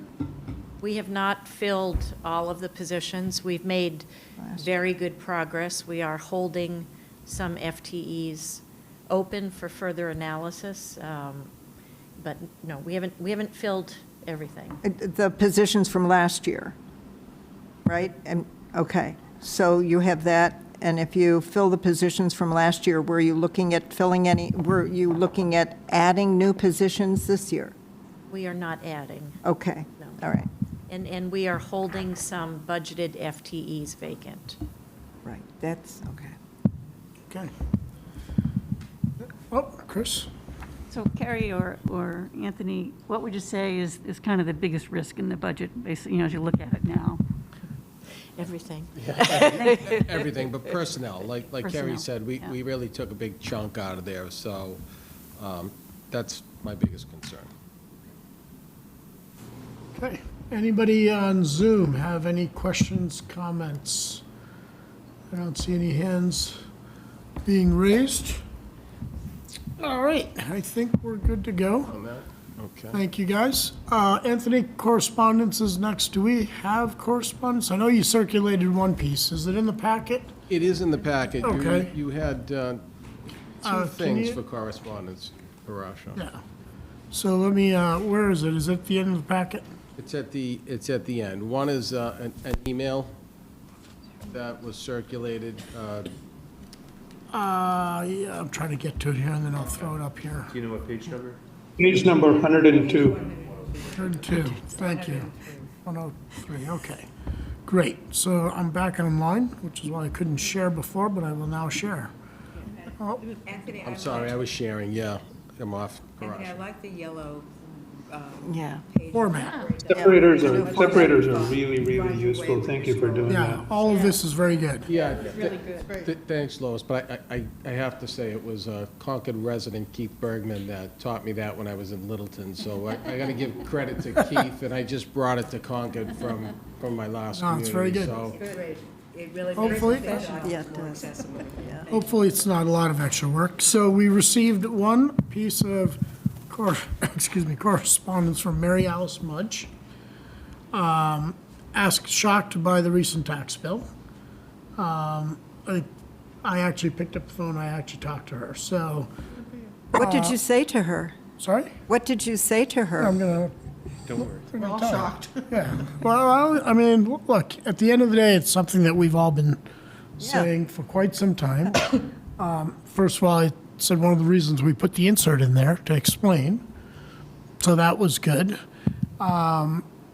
Basically said it's a combination of incremental increases in the budgets for the schools and the towns that happen year to year. And oh, by the way, we just approved a middle school, which was needed, and the previous finance committees have supported. But she also could have had the revaluation. So we're getting there, right? So as her letter says, you've seen it, I think, let me just publish before I say anything here, because I think she did acknowledge that, she did their calculations, they saw theirs go up, and let's see, shocked, blah, blah, blah, a few neighbors did some calculations. Right? Yeah, so she did some calculations, compared her value to neighbors, et cetera, understood and wanted to better understand the reassessment process. I said, I'm not the expert, Board of Assessors. Right. And then, explained a little bit about the residential tax exemption. But again, I'm not the expert. You need to go talk to the Board of Assessors, and that the Select Board are the ones that make that decision. And I further clarified, our goal, our responsibility is to advise and recommend, right, to the town and the schools when they're developing their budgets, that we have control only over what, 60%, 70% of the total budget, and control meaning guidelines that don't cover the full budget. And that, really it's up to the elected leaders of the schools and towns to ultimately make the recommendations that they make through town meeting, and then it's up to the voters to vote on it. And we have, and I told her this, and I say this to anybody that asks, friends and others, who's responsible for that? We have to look ourselves in the mirror. That's all it is. And at the end of the day, you try to attend some of these meetings. Everybody's busy, but you try to keep up to the extent that you can. Send letters, just like she did, right? I said, send them to the school committee, send those letters to the select board. They're the ones that are ultimately responsible. And then we have town elections coming up. If you don't like decisions that are being made, look into other candidates and vote accordingly. Come to town meeting, come to the public hearings, and then vote, and rinse and repeat. I mean, beyond that, I'm not sure what else there is to tell folks. For sure, sorry, my understanding was and I know this is not our hunt. Yeah. That the average assessed value throughout the town went up 15%? Is that correct? Yeah, okay. So Yeah, so the first thing you want to do is look at your assessed valuation. If it went up more than 15%, then your tax bill is going to go up a lot more. If your assessed value did not go up 15%, then, or went up less than that, you should not be feeling the full impact of all these tax increases. Well, again, I did not get into calculus, because, look, she says in her letter that The listening she audience. says in the letter that they rebuilt their house. So they were expecting, their assessment to go up, right? That they were. There's road, right? It's Sorry? up on the- I don't know where it is. I didn't get into the details. well, it's up on Look, the ridge. right, she says in the one line that they were expecting it to go up. They recognize that rebuilding is going to cause the assessment to go up. After that, I'm not, in the assessor's office, I have no expertise in this. I wasn't talking numbers with her. My only point was, why the increase? Yes, your house value increased because you rebuilt. She completely understands that. Talked a little bit about the reassessment every 3 years, but details go there.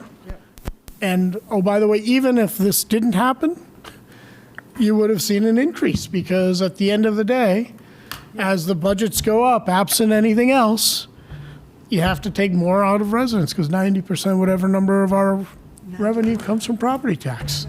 And again, if you don't like it, attend meetings, write letters like she did, vote in elections, come to town meeting. There's no other solution as far as I know.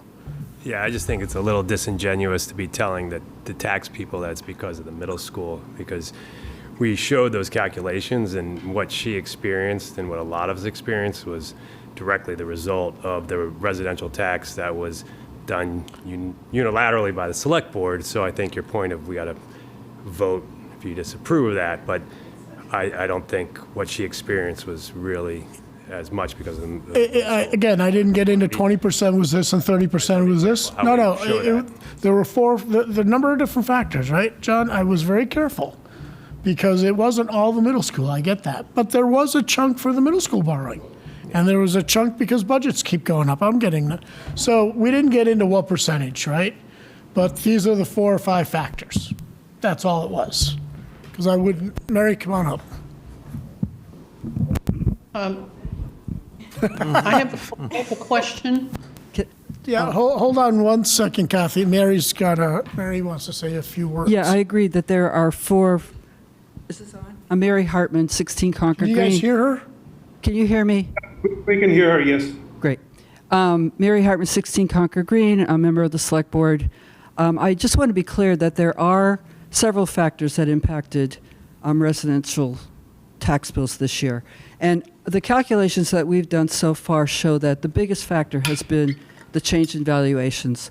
The next factor has been the increase in budgets, overall budgets. The third factor has been the middle school debt service. And remember, that was only 1 year of debt service, only one tranche. And the fourth factor has been the residential tax exemption. Now, this is going to change, obviously, based on the assessed value of your home. But I want to dispel this thought that the residential tax exemption is the biggest culprit in the increase in residential tax bills. It really does seem to be the change in valuation. Having said that, we are working on a calculator, and this will be a calculator that will be available online, so that people can go in and put in their assessed value last year, their assessed value this year, and actually calculate which of those factors had the biggest impact on their tax bill. And I think that will dispel some kind of idea that it's the residential tax exemption that's the biggest culprit. I just wanted to make that clear. Thank you. Thank you. Kathy? And my question is regarding this letter. The fact that, we've acknowledged the letter, we've discussed it, is that the end? Is there any other actions that get taken with this letter? Do we pass it on to the select board? What is the next step, if any? Well, hold. So Mary's going to raise her hand. Dee's got a comment. I'll tell you what I told her. I said, the correspondent should pass it along to the elected officials. So as far as I'm concerned, other than talking about it right now, we don't have any action items. So Did you have a question or a comment? Because Mary wants to say something. Yeah, just a couple quick things. I appreciate your calling her.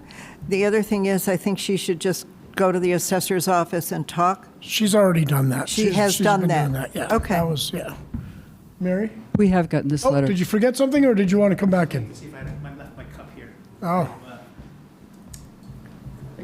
What kind of cup is it? Thanks. Okay. Not your computer? Mary, go ahead. We did get a copy of this letter, but we weren't as proactive as you are. I'm sorry? We are not as proactive as you are as far as reaching out and calling her, but we did receive the letter. I think she deserves a phone call.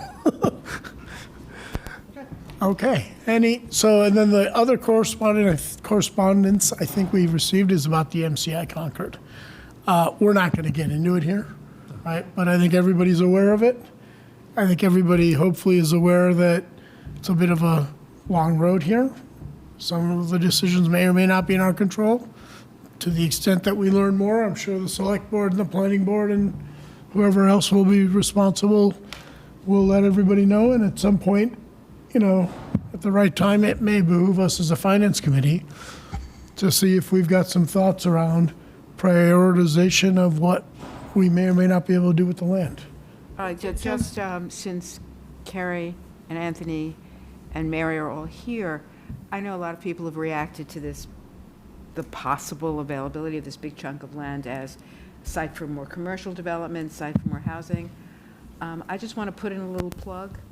When we've talked in this committee about the gigantic freight train that's coming toward us of needing more facilities for public safety, for public works, I hope that those uses, those potential uses of this property, depending upon how this goes, this is going to be a long-term project, are at least somewhere in the mix.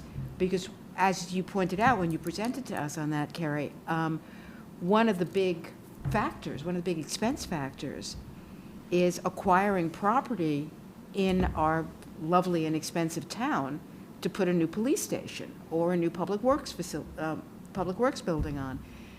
And I just was hoping that you guys are all thinking about that as one of the potential uses of this big chunk of centrally located land right here in town.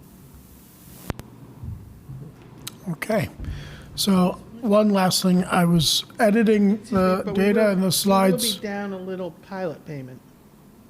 I was editing my slides and talk track up until the last minute. So when I get home, I'll PDF it and I'll circulate those around to you guys.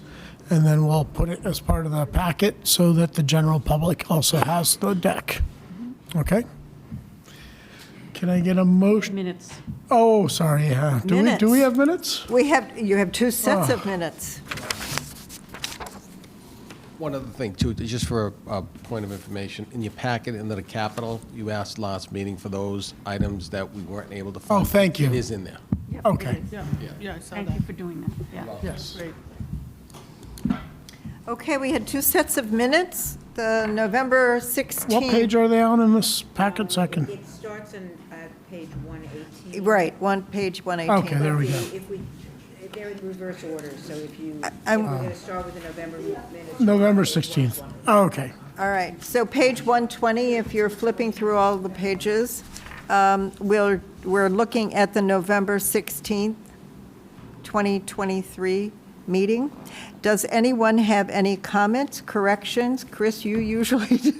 You're my Awesome. go-to person. Whoever prepared those did a great job. Oh, No, And I read them, too. I read them too. all right, so and we'll also look, if there are no corrections, we'll move on to page 118, which is the January 18th, 2024 minutes. Are there any comments, corrections, et cetera? Nope. Harlan? Chris? Okay. Was that hold on, I'm sorry, What? was that the meeting where we went over the warrant article that we're going to comment on? I thought that was. Got me. Oh, and I thought that was, and I don't see that. We haven't done the warrant articles yet. We just, do you No, have? no, we had a draft. home? We had a draft. I think it was. We did. We did. I have the- That's what I thought. I have the one from online, but I don't have a, We had a list of the warrant, Yeah. Oh, right, okay, no, hold on. It's item 5. on the January 18th? Yes. Item You 5, mentioned annual scheduled town to meeting. start would be the first article. Can we add a sentence, I hate to do this, that we reviewed the articles and made a decision of which ones we will comment on? Did we? We did. We did? We did. I have a spreadsheet, I had the green, and then there was one that I had missed that we highlighted. Because What number was you had already gone through it. I'd already gone through it, proposed it. Do you have a and copy then of there that? was- Sorry? No, I have a I'm- copy of the Excel spreadsheet, I can give it to you. Yeah. I mean, I can circulate it Yeah. around. Did we circulate it? It was online, yeah. We'll circulate it again. We'll Talked find- about it, I don't know if we ever I don't actually. think, yeah. Okay, so we'll circulate Send that. it So, Okay. We'll attach it. so can we Okay. add that sentence? The sentence is, what do you want to, how do you want it to read? We could actually add the Excel spreadsheet. Yeah, add as the a- As an spreadsheet. addendum to that. It's a good idea. All right, see addendum for details? No, There- we should say that the committee discussed, And reviewed and discussed reviewed and discussed the warrant warrant articles articles. and made preliminary decisions about which Which ones ones- would be commented on by the finance committee. Exactly. Okay, the Okay. committee reviewed, discussed. Commented or voted? It was- we vote? didn't I don't vote think on we it. It voted. was consensus agreement. Yeah. Committee reviewed and discussed what? The articles? Which of the articles? On would which the require- finance committee will articles? take a position. Which On of which, the articles on which the finance committee will take a But you position? want Okay. to word it As in a way reflected that on we the could change attached the word, spreadsheet. right? Made Well, preliminary decisions. yeah, that's it. Or something. We'll take a position. Right. Take a, we'll On take which a they will take a position. position. As Take reflected on a the, position as reflected, on the attached spreadsheet, and then we'll attach the spreadsheet. reflected on attached spreadsheet.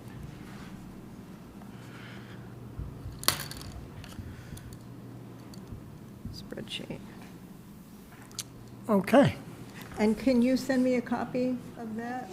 I'll say, yes, we'll get it to you. All right. As amended, is there a motion? Move to approve the minutes of November 16th, 2023, and January 18th, 2024, as amended. So moved. Can All I- in favor? Oh, that's a second. Aye. Okay, aye. Okay. Roll call. Well, Roll you do have call. to do technically, if we're gonna, why give up the proper procedure in February? Woo! Roll call. Sarish. Peggy Briggs. Aye. Kathy Kukalo.